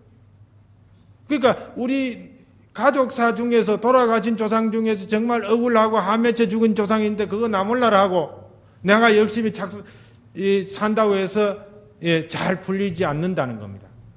그랬을 때 그게 가족사에 있어서는 적어도 역사학적인, 인문과학적인 과학성은 가지고 있다고 하는 것입니다. 여러분들 웃으면 복이 온다. 말 믿을 수 있습니까? 그 비과학적이죠. 예, 자연과학적으로는 비과학적이지만 인문과학적으로 보면은 과학적이고, 자연과학적으로도 이제는 연구해가 웃으니까 이 근육이 이렇게 해서 뭐 여기 어떤 호르몬을 작용시켜가지고 이제 건강한다고 하는 게 이제서 그게 밝혀지면 우리는 옛날부터 웃으면 복이 온다고 했어요. 적선하면 복 받는다. 자연과학적으로 입증할 수 있어요, 없어요? 없어요. 그 집에 참 착하고 했는데도 그 집에 재수 없는 일이 자꾸 일어나는 집이 있다니까요. 예. 그러니까 적선하면 복이 온다, 뭐 복 받는다, 웃으면 복이 온다, 이 과거의 역사 이런 건 다 인문과학적인 과학성을 가지고 있다는 거죠. 우리가 구술하거나 점을 쳐보면 과거의 여러 가지 모순들이 정확하게 포착이 된다는 겁니다. 여러분들 점쟁이 찾아가고 무당 찾아가는 것은 바로 그 때문에 찾아가는 거죠. 과거의 것을 아무것도 못 맞추는데 누가 찾아가요? 가보니까 용하게 나도 몰랐던 거 알아맞혔다는 거예요. 그러니까 그 찾아가는 거예요. 용하다 그런 겁니다. 따라서 우리가 인문과학적인 과학성에 대해서 우리가 구수의 경우 상당히 인정할 수 있다는 거죠. 그런데 방송국 같은데 이제 그 점이 비과학적이라는 것을 입증하는 프로그램이 많습니다. 물론 맨 처음부터 그런 전제를 안 가지고 있지만 실험적으로 하는데 어떻게 하느냐 하면 한 손님을 여러 무당이나 점쟁이한테 찾아가요. 그래서 운명을 알아봤습니다. 앞으로 무슨 일을 할까. 다 다르게 나오죠. 그런데 그래서 이게 봐라 이런 거는 다 과학성이 없다고 이야기를 하는 겁니다. 그런데 그 점쟁이라고 하는 것은 사실은 누구든지 그 점쟁이로서의 실력을 입증한 바도 없고 공인한 바도 없어요. 그런데 의사는 학교에서 저게 일정하게 교육도 시키고 또 의사 시험 합격하고 그래서 면허증 가지고 있잖아요. 여러분들 내 임재를 말이죠. 여러 의사한테 가서 앞으로 무슨 병이 일어날 건가 니 한번 알아봐라 한번 맞춰보라 그래보세요. 다 맞춰내는가? 다 똑같은 결과 안 나옵니다. 과거에 무슨 병력을 가지고 있었는가는 엑스레이 찍으면 무슨 병이 있었다고 하는 것은 맞출 수 있어요. 그래서 무당이나 점쟁이도 그거는 정확하게 맞춰냅니다. 그러니까 쪽집게도 그걸 어떻게 알았냐 그렇죠. 미래는 누구든지 정확하게 어떤 과학이든지 정확하게 맞출 수 없어요. 여러분들 가장 미래에 대해서 끊임없이 우리에게 이야기해 주는 과학이 뭐였습니까? 기상학이잖아요. 그렇죠. 기상학 천문학 박사들이 말이죠. 이 막 인공위성 몇 대 떼어놓고 온갖 정보 가지고 하는데도 보면 오늘 오후 날씨가 때로는 안 맞는 경우가 있다는 거죠. 그리고 대충 맞추는 경우가 많아요. 그게 몇 년 전까지 거의 안 요즘 점점 이제 맞는 확률이 높아지고 합니다만 그러나 과거의 날씨는 정확하게 합니다. 왜? 몇 년도 통계보면 하니까. 예, 무당이나 점쟁이도 마찬가지로 그겁니다. 과거에 일어나는 정확하게 알지만은 그 실력도 다른 사람들이 아무도 입증하지 않은 사람이 그 중에는 돌팔이 의사가 있듯이 뭐 있습니까? 돌팔이 무당이나 점쟁이도 있다는 거죠. 그런 사람들을 가지고 무작위로 가서 찾아가서 맞춰보고 다 다르다고 해가지고 그거를 부정하게 입증하는 것은 그거는 과학적인 입증 방법이 아니라는 것이죠. 그 다음에 사회과학, 그래서 인문과학적 과학성을 나는 있다고 생각하고 그럼 사회과학적 과학성이 있느냐? 사회과학적 과학성은 저는 변혁성에다 두고 있습니다. 구술 말이죠. 어른들한테 물어보면 굿이 뭐일게요? 하고 물어보면 굿이 뭡니까? 하고 물어보면 굿이 뭐는 뭐냐? 푸는 게 굿이지. 그래. 뭘 풀어요? 뭘 풀어? 이 사람은 맺힌 것을 풀이지. 그렇게 이야기합니다. 그래서 저는 구술, 순, 우리말로 주민들의 학자들의 논리적으로 규정하지 않고 주민들의 담론으로 규정해서 구순 맺힌 것을 푸는 것이다. 그래서 하회마을 사람들이 하회 탈춤 추는 것은 뭐가 맺혀 있습니까? 양반 성비들에게 억눌려 있는 게 맺힌 것을 그거 푸는 것이 뭡니까? 하회별신구 하면서 탈노래 하는 겁니다. 운산별신구 뭐 합니까? 나당 연납군이 와가지고 백제군사를 막 멸망시켰어. 장수도 죽고 병사도 수없이 죽었는데 그거 아무도 갈망하지. 그거 맺혔다는 겁니다. 그거 맺힌 건 푸는 게 그게 운산별신구도 아니겠어요? 그러니까 맺힌 것을 푼다고 하는 것을 주술적으로 보면 그런데 이것을 사회과학적 용어로 보면은 맺힌 것은 뭐냐? 모순입니다. 맺힌 것은 모순이죠. 그렇죠? 예. 이 맺힌 것을 아주 심하게 맺힌 것이 뭐냐면 구조적인 모순이에요. 그래서 하회마을 사람들에게 구조적인 모순은 뭐냐? 예. 지배계급에 의해서 아래 것들이 늘 억눌린 생활하는 게 구조적인 뭐 그것을 푸는 게 하해별신굿입니다. 아까 은산별신굿 하는 사람은 뭡니까? 나당 영락군에서 무참하게 자기 선조들이 죽었다는 게 그게 맺힌 것입니다. 그게 구조적인 모순, 민족 모순이에요. 그거 푸는 겁니다. 그래서 구조적인 모순을 푸는 것이 다른 말로 사회과학적 용어로 하면 해결이거든요. 구조적 모순을 해결하는 것이 바로 뭐냐? 변혁성입니다. 아까 맺힌 것을 푸는 것 굿이라고 했잖아요. 구조적 모순을 해결하는 것이 굿이고 변혁성입니다. 예, 몸의 구조적 모순을 푸는 것, 그래서 건강하게 하는 것, 병굿입니다. 예, 마을의 구조적 모순, 나라의 구조적인 모순, 이런 것을 푸는 것이 마을굿이고 나라굿이라고 그렇게 이야기했습니다. 물론 왜곡되고 구복적이고 뭐 잘못된 것도 많죠. 의사의 돌팔이 의사 있는 거하고 마찬가지입니다. 그런데 그 잘못된 사례를 가지고 자꾸 그 전체를 매도하는 것은 성급한 개갈의 오류에 빠져 있는 거죠. 돌팔이 치과 의사 가지고 하나 놔두고 치과 의사는 다 엉터리라고 이야기할 수 없잖아요. 그런 점에서 아까 이미 사회과학적 변혁성에 대해서 어느 정도 이야기했듯이 이 사회과학적 과학성도 있다. 그것은 개인에서부터 나라국까지 그 다음에 여러 가지 민족 모순이나 계급 모순까지 이런 것도 풀려고 한다. 여러분들 정신대 회원 상생굿 한 거 알고 있습니까? 빨치산 위령굿 한 거 알고 있어요? 예. 그런 거 다 누가 해요? 무당들이 들고 사회 변혁 운동가들이 함께 한 겁니다. 제가 직접 보지는 않았는데 정신대 회원굿 한 무당을 만났어요. 그 무당하고 이야기하다 깜짝 놀랐습니다. 그 무당은 물론 초등학교도 제대로 못한 할머니 무당인데, 인천 사는 할머니 무당인데, 그 무당이 굿을 해달라 그래가지고 굿을 하는데, 맨 처음에 말이지 막 이야기가 그때 노태우 정권 시대였대요. 노태우 대통령 욕을 막 자기가 입으로 막 나오더란 거지. 나라 임금이 돼가지고 말이지. 그 할머니들 옛날에 그렇게 억울하게 당한 것도 해결하지 못하고 뭐 하나만 말이죠. 그럼 막 욕이 나오고, 그 다음에는 한국 남자들한테 전부 여기다 이놈들 막 그거 빼가지고 막 전부 다 버려라 이거지. 자기 마누라, 자기 아들, 딸, 자기 할머니 다 막 그래 당했는데 입도 꾹 다문 거 있는 게 병신 같은 놈들 막 해가지고 한국 남자들 막 욕했다는 거예요. 그 다음에 자기도 모르게 막 일본 말이 막 나왔다는 거죠. 일본 말이 나오는데 그때서야 일본 사람들 나왔대. 외놈들, 이 나쁜 놈들, 이 고약한 놈들 말이지. 그래가지고 막 나왔다는 거예요. 야, 그 이야기 듣고 이분이야말로 어느 정치가보다도 사회과학적 인식이 제대로 되어 있다. 우리 정신대에 끌려가서 수모를 당한 우리 누님, 우리 어머님, 우리 또 누구 할머니 이런 분들이 다 누구 때문에 그런데 그때 통치자들이 잘못해서 그런 거예요. 그분들이 무슨 죄가 있어서 정조관념이 없어서 그런 게 아니고 그때 우리 남자들이 잘못해서 그랬죠. 가부장체제 속에서는 당연히 여자를 보호할 의무가 남자였는데 그 다음에 제3으로 잘못된 것이 일본 사람이라는 거죠.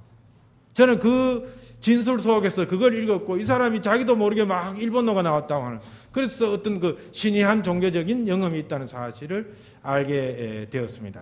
그래서 저는 이 굿에서도 사회과학적 과학성이 있다, 사회학문다운 그런 과학성이 있다고 하는 것을 그런 점에서 이야기를 말씀을 드리는 것입니다. 그런데 그렇게 이야기했다고 해서 과학성이 입증되느냐, 합리성이 입증되느냐 하는 거죠. 더 중요한 것은 자연과학적 과학성을 입증해야 된다는 거죠. 그래서 우선 다른 이야기를 드립니다. 의사는 과학적으로 우리가 인정하죠. 의술을. 그렇죠? 과학기술입니다. 근데 의사가 모든 병을 다 고칩니까? 못 고칩니까? 못 고칩니다. 며칠 전에 누가 어느 모임에 안 나와서 왜 안 나오는 걸까? 그 사람이 의사인데 아무개 의사가 죽었대요. 우리 또래인데. 안동병원에 한때 원장 하던 사람이 죽어서 젊은 사람이 죽었어요. 의사도 죽는다는 겁니다. 의사가 저거 안에도 죽고 자기도 죽고 저거 안에도 죽고 심지어는 자기 사랑하는 딸까지 죽입니다. 못 고쳐요. 못 고치는데 죽일 수밖에 없어요. 그래도 의술은 과학입니다. 왜?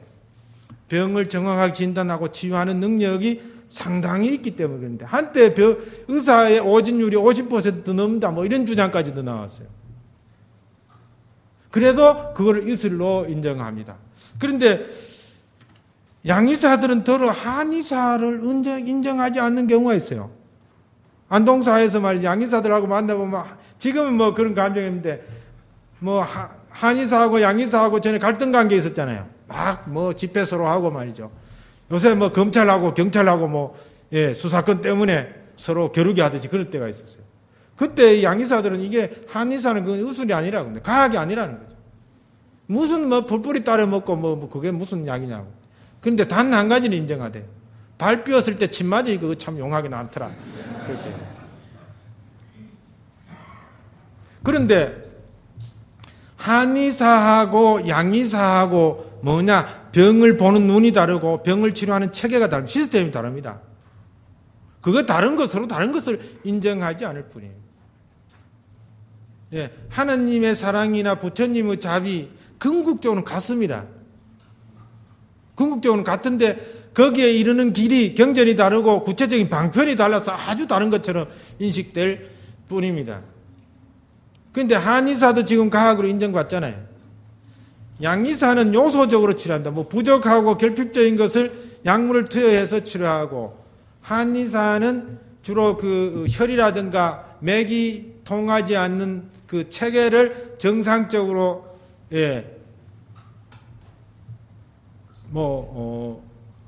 조율한다고 할까요? 조절해서 상당히 그 시스템적 치료를 하고 있어요.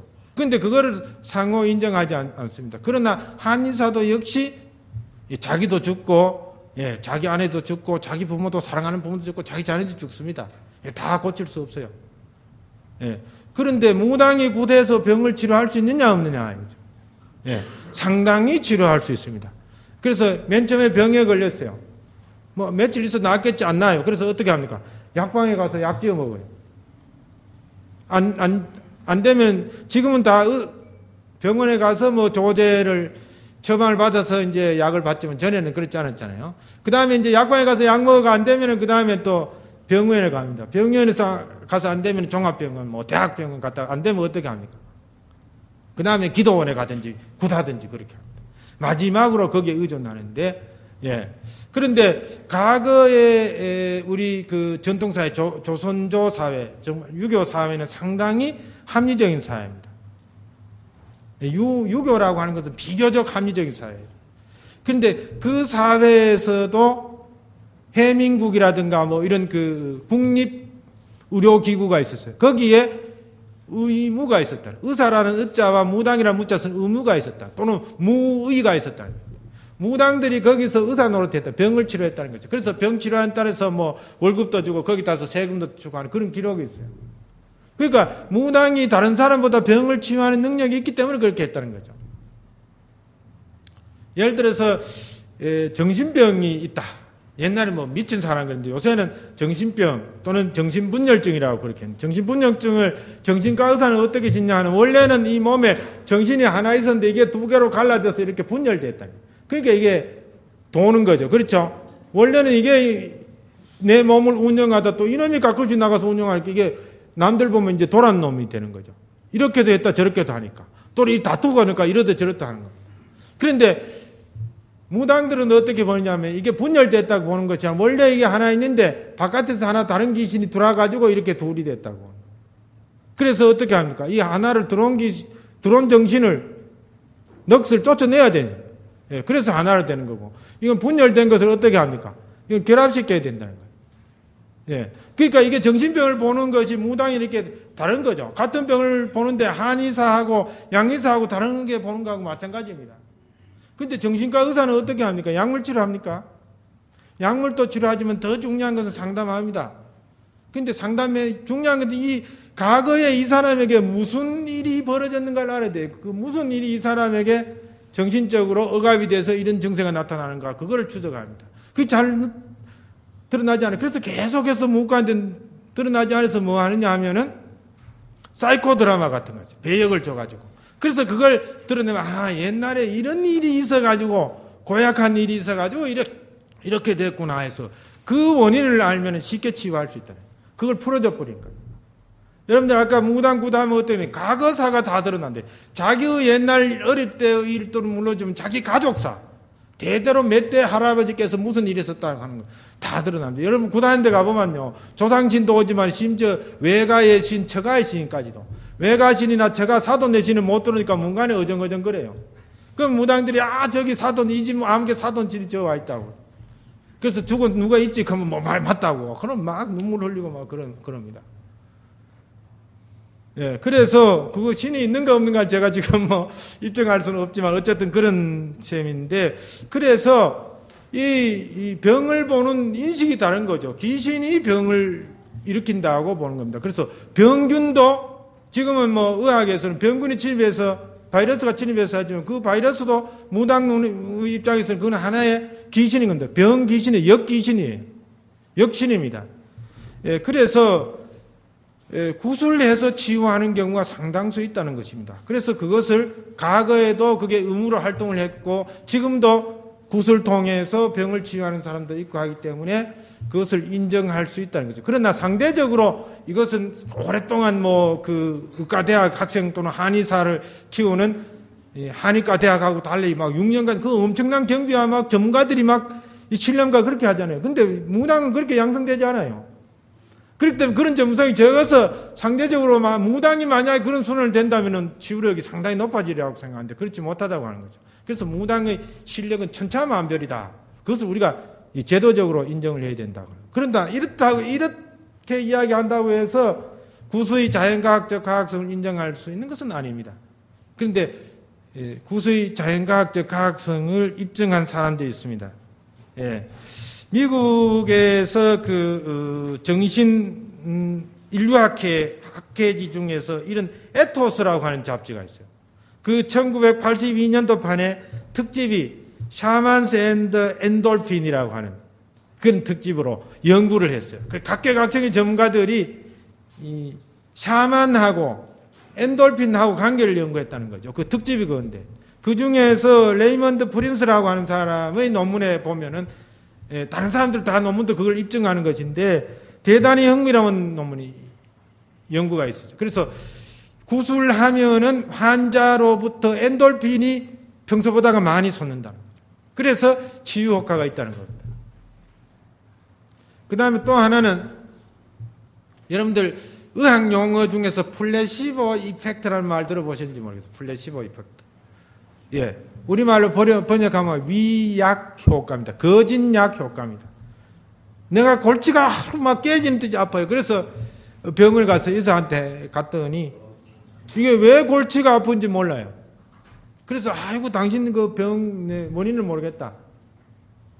약도 없다. 그러면 약도 없다. 이렇게 보내는 의사가 없습니다. 그럴 경우는 뭘 하냐면 소화제를 준대요. 소화제 이거 식후 30분간 뒤에 며칠 복용해보고 차도가 있으면 오지 말고 더 이상하면 또 한번 와보라고 일단 그렇게 한대요.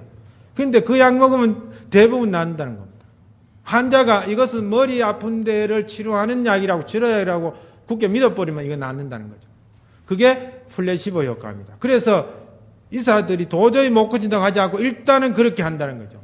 그게 위약 효과라고 해요. 이거는 의학 용어입니다. 제가 만든 용어가 아니고 플래시보 이펙트.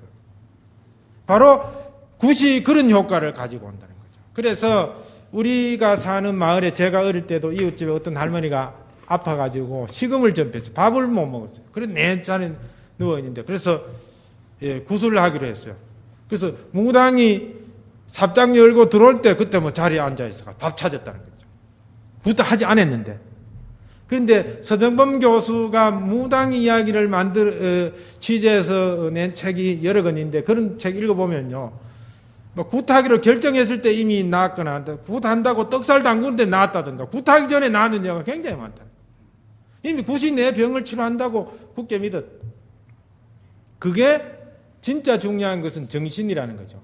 예, 그래서 이 사람들이 레이먼드 프린스의 논문도 굿하면은 의뢰 엔돌핀이 나와가지고 치료 효과가 있는 건 아니고 그 굿 문화의 전통을 가지고 있는 사람들에 한해서 그렇다는 겁니다. 예. 그러니까 그게 문화적으로 치료되는 거죠. 근데 그 문화라고 하는 것이 어때요? 예, 생리적으로 작용을 한다는 겁니다. 그러니까 웃으면 복이 와요 한다고 하는 것이 치유 효과가 있다는 거죠. 웃으면 건강해지는 치유 효과가, 그러니까 자꾸 웃으라고 그러잖아요. 예. 그 다음에 긍정적인 효과를 가지고 있으면은 실제로 내 안에서 모르핀이 나온다는 겁니다. 그런 뭐 내내 요법인가 뭐 그런 일본인 학자가 그런 책을 쓴 경우도 있는데, 그래서 우리 정신이 그 감정과 정신을 끝이는 것이 아니라 우리 몸의 생리적인 흐름 자체를 건강하게 바꾸기도 하고 나쁘게 하기도 하고. 그래서 담배 피우는 건 나쁘다. 이놈의 담배 끊어야 되는데 하고 억지로 피우면 정말 그건 나쁘대요. 그러나 담배를 끊지 않는 사람, 담배 피우면 기분 좋은 효과가 있잖아요. 그걸 즐기면서 피우면은 오히려 그건 좋을 수 있다는 겁니다. 예, 그렇기 때문에 우리가 굿이 가지고 있는 자연과학적 가학성도 어느 정도 우리가 인정할 수 있다. 예, 그렇게 봅니다. 그런데 과학성을 입증하는데 제가 매달려서 정말 이제 과학은 훌륭한 거고 과학이 아닌 것은 훌륭하지 않은 것처럼 여러분들 오해하면 곤란해요. 저는 과학이 훌륭하다고 전혀 생각하지 않아요. 과학도 역사적으로 변하면서 패러다임이 변해요. 그래서 이를테면은 중세에는 천동설이 과학이었습니다. 그래서 지동설 주장하는 건 어떻게 했어요? 마녀 재판에서 처단했어요. 예, 여러분들 직선은 양 끝이 만나지 않는다 이렇게 배웠죠. 천만에요. 직선을 계속 아무리 연장해도 직선은 두 끝이 만나지 않는데 계속 연장해봐서 어야 됩니까? 두 끝이 만나요. 예. 비행기 타고 쭉 직선을 갔는데 다시 제자리로 떨어지잖아요. 왜? 지구가 둥글기 때문에. 나란한 두 직선은 만나지 않는다. 천만에. 그때 어디 가서 만나요? 북극에 가서 만나게 돼 있어요. 그래서 우리가 그런 지식을 평면이라고 하는 가상하에서 하는데 그게 평면이 진리가 아니라는 겁니다. 왜? 이 지구는 공면이기 때문에. 그래서 앞에서 이야기하는 유그리트 기하학입니다. 그러니까 우리가 유그리트 기하학의 논리로 생각하면 안 된다는 거죠. 리만 기하학, 공면 기하학을 생각하면 유그리트 기하학에서 주장한 것이 다 엉터리예요. 그래서 과학이라고 하는 것도 패러다임이 바뀌면은 어떻게 됩니까? 앞에 있는 과학이 완전히 엉터리가 될 수 있다고 하는 겁니다. 그런데 과거의 엉터리라고 생각하는 것이 지금 과학적으로 입증이 되는 거죠. 웃으면 건강해진다고 하는데 웃으면 이 근육이 어떻게 자극해가지고 이제 비로소 그거를 연구할 수 있는 실력이 생기게 된 거예요. 전에는 경험적으로 그다음 직관적으로 알았던 과학을 이제서 자연과학적인 실험을 통해서 알기 시작하는 것이죠. 프랑스의 민속 전통 중에 뭐가 있냐면 다우징 하는 게 있습니다. 그걸 잘하는 사람을 다우저라고 해요. 그게 한 70년 전까지 그거는 미신이고 마녀 재판의 대상이 돼서 그거 하는 건 미신이었습니다. 근데 지금은 다우징 과학회가 물리학자들하고 이게 하나의 과학으로 학회가 성립되어 있어요. 여러분들 잘 아실 겁니다. 도요한 신부가 Y자로 벌어진 나뭇가지 들고 뭐 합니까?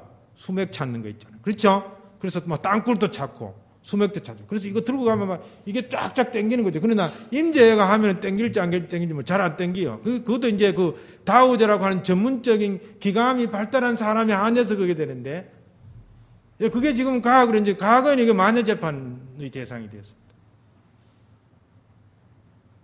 여러분들 식물이 음악을 들을 수 있다고 생각합니까? 예. 과거에는 안 그랬죠. 요즘은 다 입증됐잖아요. 식물만 음악을 듣는 것이 아니라 유리도 음악을 듣고, 지금 제가 말하는 것은요, 이 모든 우주가 다 듣습니다. 음파가 다 미쳐요. 그런 읽을 수가 없어요. 그래서 기록문학은 인간의 문학이지만 구비문학, 말로 하는 민요나 또는 뭐 옛날 이야기는 우주의 문학이다. 저는 그렇게 정리하고 있습니다. 그래서 지금은 여기에 뭐 듣는지 안 듣는지 모르죠. 우리가 과학기술이 발달하면 언젠가는 이 안에서 어떤 이야기들이 오갔는가 하는 것을 이 벽을 통해서 다 포착해낼 수 있다 하는 가정이 가능합니다. 여러분들 나무는 음악만 듣는 것이 아니라 말도 듣고 생각도 있고 그 다음에는 어떠냐 하면은 춤도 감상하고 또 아우성도 지를 수 있어요. 덧셈까지 할 수 있습니다. 일본의 하시모토 겐 박사는 선인장을 가지고 실험을 했는데 20가지 덧셈을 할 수 있다는 거죠. 2 플러스 3 하면 이 봉우리를 5개 그린다는 겁니다. 예. 그래서 우리 옛날 어른들이 600년 남은 은행나무가 나라에 큰 일이 있을 때마다 울었다. 예. 소수서원에 가면은 그 큰 은행나무 울었다. 지역 주민들 울었는 걸 다 인정해요. 그것을 우습게 생각하면 안 돼요. 다만 식물이 말을 하는데도 인간의 가청 주파수 속에 듣기지 않을 뿐입니다. 여러분들 지금 제가 말하는 이야기만 주로 듣기지 다른 이 공중파로 말이죠. 누구 핸드폰 거는 거, 뭐 방송, 텔레비전, 온갖 여기 음파가 많이 가고 있지만 우리 가청 주파수 밖에 있기 때문에 안 들리는 겁니다. 식물이 우리 가청 주파수 밖에서 말을 한다. 개미가 말을 한다는 지금 개미 연구자들이 이야기를 하고 있잖아요. 그러니까 우리가 인간 중심주의에서 해방이 되어야 한다고 하는 것이죠. 그래서 제가 그 1996년에 애리조나 주립대학에서 이런 것을 발표해서 마지막 문장으로 그렇게 이야기를 했어요. Therefore I think that good is good. 그러므로 나는 굿은 좋은 것이라고, 훌륭한 것이라고 생각한다. 그렇게 해서 그 발표를 마무리했습니다. 여기는 지금 국학원에서 진행하는 강의이기 때문에 이 굿이 그런 의미를 가지고 있고 기능을 가지고 있다는 것을 재인식하는데 머물지 않고 이것이 학문 이론으로, 국학 이론으로 어떻게 우리가 중요한 그 이론적 자원으로 활용해야 될 건가. 여러분들 우리 학문 이론을 만들어야 외국의 다른 학문 이론하고 수입도 하고 수출도 할 텐데 우리는 지금 외국 가서 이론을 수입만 해가지고 우리 문화는 그 갈로 속에다가 끼워 맞춰요. 그러니까 우리 학문은 우리 문화는 이상한 거예요. 그래서 탈춤은 기이한 연극이 되어버린 거죠. 왜? 아리스토텔레스가 말하는 비극의 연극 이론을 가져가고 우리 거를 적용해 보니까 이건 웃기는 연극이라. 그거 6개 연구학자가 그렇게 웃기는 연극, 기이한 연극으로 그렇게 연구를 했어요. 왜? 연극 이론은 전혀 안 맞거든요. 연극 이론에서 가장 핵심은 뭐냐? 플롯인데 우리 탈춤에 플롯이 없다는 겁니다. 그런데 우리 탈춤 고유의 플롯이 있는데 우리 탈춤을 통해서 우리 연극 이론을 만들지 않으면 우리 것은 늘 웃기는 것이 되어버립니다. 마찬가지로 그래서 우리 굿을 통해서 우리 문화 이론을 얼마든지 만들어낼 수 있다. 그 중에 하나가 저는 그 시대 구분입니다. 굿은 말이죠. 이제처럼 방법을 보면은 문제를 해결하는 방법은 주술적이래요. 자연과학적인 가학성이 없어요. 보름달 떠오를 때 기도하면은 소원이 이루어진다 그랬어요. 자, 보름달 탁 떠올랐다. 원래 시집가게 해주세요. 노처녀가 기도했어요. 이루어졌습니까? 안 이루어지죠. 이루어질 수도 있고 안 이루어질 수 있어요. 그러니까 그게 주술이잖아요. 그러니까 문제 해결의 방법이 그게 주술이라고 이야기할 수 있습니다. 그러나 저는 그게 주술이지만은 주술이라고 해서 속임수 과학이 아니고 그거 가능하다고 생각했어요. 제가 내소사 갔거든요. 내소사 가니까 내소사 뒤에 부처님 그림이 있는데 이쪽에서 내소사 그 본전불 뒤에 그 부처님 눈을 보고 떼지 않고 자기 소원을 빌면서 갔다가 다시 떼지 않고 이렇게 오면 자기 소원이 이루어진다고 거기 써놨어요. 그래서 나도 해보겠다고 딱 이러는데 내 소원이 뭐지 생각이 안 나는 거예요. 하도 많고 이래가지고. 그래서 그 순간에 내 소원은 이루어지지 않는다고 생각합니다. 예, 첫 달이 또 오는 순간 딱 보자마자 자기 소원을 이야기할 수 있다는 거 하는 것은 평소에 자기 소원이 무엇인가 하는 것을 확실한 자기 신념으로 굳어졌을 때 그게 가능한 겁니다. 여러분 우리의 소원은 통일 노래 부르는데 저는 그 거짓이라고 생각해요. 꿈에도 소원 통일 천만에 누가 꿈에 소원 통일 하고 있어요. 통일 운동하는 몇 번은 그럴 수 있지만 대부분의 사람들은 거짓이에요. 그러니까 지금 통일 안 이루어지는 거예요. 예. 그런데 정말 어떤 순간에도 어떤 자기 소원을 빌 수 있는 사람은 그 소원을 자기 그 목표거든. 소원이 자기 이루고자 하는 성취하고자 하는 목표잖아요. 그 목표가 신념화되어 있으면 그거는 신념은 기적을 낳습니다. 그 언젠가 이루어지는 시기에는 즉각적이지는 않지만 언젠가는 이루어질 수 있다고 저는 생각합니다. 어쨌든 그런 이 굿은 방법적으로는 주술성을 가지고 있어요. 그런데 그 방법을 하기 위해서 굿을 하는데 굿에서 만들어내는 여러 가지 형상이 있죠. 노래, 그림, 춤, 음악, 그 다음에 이야기 이런 것들은 다 예술이라고 합니다. 예술이 있어요. 그래서 굿에서 만들어내는 다양한 형상은 예술성과 그래서 주술성과 예술성이 있어요. 그래서 예술하는 사람들이 굿판에 와서 조사를 하는 겁니다. 연구를 하는 것입니다. 그 다음에는 굿에서 어떤 모순을 인식하고 해결하는 목적이 있어요. 그래서 하회마을에 별친구 다른 사람은 반상의 차별이 없어야 되겠다. 그 옆에 수동구에서는 외세어 진입에 있어서 임금이 막 여기까지 몽진을 왔다. 이런 일이 없어야 되겠다 하는 거. 민족 모순이나 계급 모순을 생각하는 거죠. 그것을 해결해야 된다고 하는 것은 변혁성을 가지고 있다. 굿이 이루고자 하는 목적은 변혁성을 가지고 있어요. 몸을 치유해야 되겠다 해서 병굿을 할 때는 몸의 모순을 해결해야 하겠다는 그런 변혁성을 가지고 있다고 저는 그렇게 보는 겁니다. 그래서 목적은 변혁성이 있어요. 그런데 그런 굿을 하기 위해서 신을 섬기는데 굿에서는 섬기지 않는 신이 없어요. 하늘에 신을 섬기는 천신굿도 있지만은 산신을 섬기는 산신굿, 예, 바다신을 섬기는 용왕굿, 땅신을 섬기는 지신굿, 심지어 바람신을 섬기는 영둥굿, 예, 섬기지 않는 대상이 없습니다. 산에 가서 예, 묘지를 쓸 때도 옛날 어른들 그냥 삽질하는 게 아니고 그냥 나무 베고 이렇게 닦는 게 아니고 먼저 산신제 올립니다. 그리고 이제 막 나무를 베고 그 다음에 이 광중을 파기 위해서 삽질할 때 바로 삽질하지 않고 개토 지내고 삽질을 합니다. 그런 사람들이 산을 함부로 자르고 뚫고 오염시키겠어요? 안 했어요. 그러니까 전통사회에서는 자연이 생태학적으로 건강했던 것입니다. 그래서 우물, 샘굿도 하고 모든 대상에 대해서 섬기는 그런 그 구세 전통을 가지고 있어요. 물론 조상신도 섬겼죠. 조상굿이 있으니까요. 그렇기 때문에 이 모든 삼라만상의 대상을 섬겼다는 거죠. 그래서 집구석에 있는 기다리는 쥐 또는 쪽제비, 큰 구렁이 이런 것도 업신으로 섬겼다는 거죠. 그러니까 미물도 섬겼다는 겁니다. 그래서 예를 들어 노루가 집에 마을로 어느 해 겨울에 들어왔다. 그건 잡으면 안 된다. 이렇게 되는 거죠. 잡으면 집구석 망가는 거예요. 그 다음에 또 어떤 날짐승이 부득부득 날다가 새끼가 어디 집 안으로 들어왔어요. 방 안으로 들어왔어요. 그러면 그건 잡으면 안 됩니다.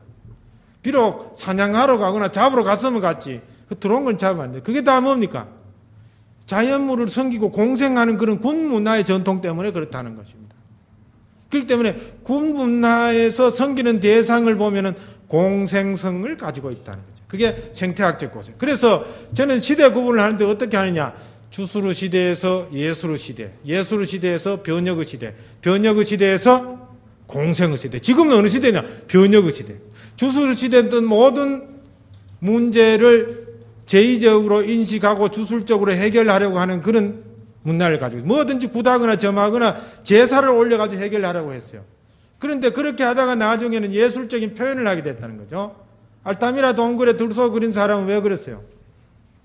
나는 화가다 그래가지고 그렇게 나의 작품을 남겨야지 그래서 들소 그림 그린 것이 아니라 들소 그림을 그리고 거기 제사 지내고 가면은 어떻게 돼? 들소 사냥을 많이 할 수 있다고 주술적인 목적으로 들소 그림을 그렸어요. 그런데 그렇게 그리다가 나중에는 들소를 자기가 가지고 있는 감정을 충분히 쓰면서 예술적으로 표현하고 하는 그런 시대.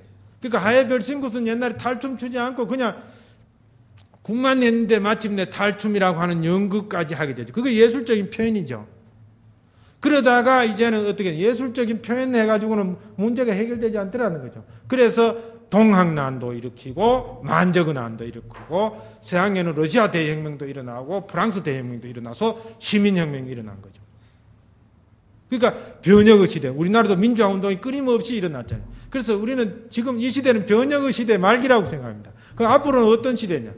공생의 시대, 인간과 자연이 함께 가는 자연 진화적인 공생의 시대로 가야 된다. 그게 나는 굿을 통해서 시대의 구분을 그렇게 했어요. 그래서 어느 국제학회에 가서 발표할 때 누가 뭐 시대 구분해서 이야기하면은 그 다음 제가 발표하면 아무개는 시대 구분을 그렇게 했는데 나는 이렇게 하고 있어서 이런 관점에서 민속문화의 생태학적인 가치를 이렇게 발표하노라 하고 그렇게 이야기해요. 그래서 이 시대 구분은 나만의 것입니다. 그게 어디서 왔냐? 굿에서 왔다. 그 다음에 뭐 국제대회에 가니까 또 세계화에 대해서 많이 이야기해요. 그런데 그 국제대회에서 말하는 세계라고 하는 건 인간 중심적이라. 그 국가주의적인 그런 겁니다. 실제로 중국의 세계관은 화이론적인 세계관이에요. 중화 사상에 의해서 중국이 세계의 중심이고 그 동쪽 오랑캐가 우리 아닙니까? 동이도가 아닙니까? 서육, 남만, 북융, 서머라 그러죠? 이렇게 해서 동서남북으로 바깥당기는 오랑캐고 중국이 세계의 중심에서 중국 중심의 세계를 이야기합니다. 프랑스어로 세계를 나타내는 말은 뭐냐면 르몽드는 무슨 말이냐 하면은 월드란 말인데 이 사람들이 말하는 월드 세계라고 하는 것은 뭐냐?